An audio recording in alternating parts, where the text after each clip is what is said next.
সেখানে যাব এবং আমরা যেন পরবর্তীতে আমাদের সহযোদ্ধাদের বলতে পারি যে আমরা আমাদের কথা রেখেছিলাম, গিয়ে আপনাদের সুন্দরগঞ্জে পা রেখে এসেছিলাম। কিন্তু এখানে এসে রাত 1:45 আজকে যে চিত্র দেখতে পাচ্ছি, আমি আপনাদেরকে শুধু একটা কথাই বলি, আজকে আপনাদের এই দৃশ্য আগামীতে বাংলাদেশের গণমানুষের জন্য রাজনীতি করার আমাদের কমিটমেন্টকে 1000 গুণ আরো বাড়িয়ে দিবে। 2024 সালের অভ্যুত্থানে যে ছাত্র জনতার নেতৃত্বে বাংলাদেশের অভ্যুত্থান সংগঠিত হয়েছে, তাদের নেতৃত্বে বাংলাদেশে আরেকটি রাজনৈতিক দল আত্মপ্রকাশ করেছে, জাতীয় নাগরিক পার্টি এনসিপি।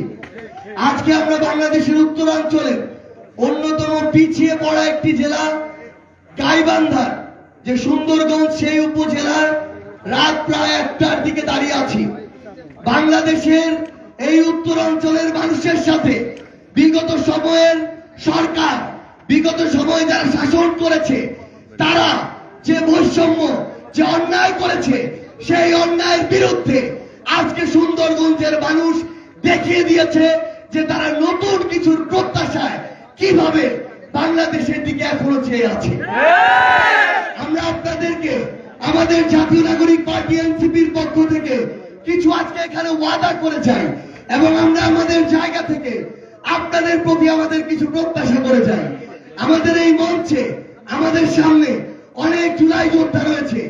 আপনাদের এই গাইবান্ধায় আমাদের প্রায় 6 জন শহীদ পরিবার রয়েছে। আমাদের এই যে যোদ্ধারা, আমাদের এই শহীদ পরিবারেরা, তারা এই অভ্যুত্থানে তাদের সর্বোচ্চটুকু ত্যাগ করেছে। আমাদের এখনো এখানে অনেক ভাই রয়েছে যারা তাদের হাত সোজা করতে পারে না। অনেক ভাই রয়েছে যাদের শরীরে এখনো বুলেটের আঘাত আছে। অনেক মা রয়েছে যারা এখনো সন্তানের জন্য হাহাকার করে। তারা তাদের জায়গা থেকে এই অভ্যুত্থানে তাদের সর্বোচ্চটুকু ত্যাগ করেছে। এখন আপনাদের অনেক দায়িত্ব রয়েছে, যে দায়িত্বটুকু আপনারা আপনাদের জেলায়, আপনাদের উপজেলায় পালন করবেন। আমরা স্পষ্ট করে আপনাদের কিছু আহ্বান করি।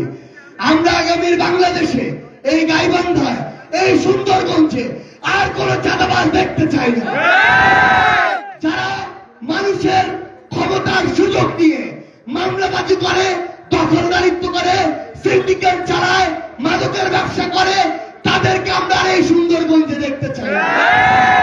যারা জনগণের যে ক্ষমতা, সেই ক্ষমতাকে অপব্যবহার করে মানুষের উপর অন্যায় করে, জুলুম করে, হয়রানি করে, তাদেরকে আমরা সুন্দরগঞ্জে ক্ষমতায় দেখতে চাই না।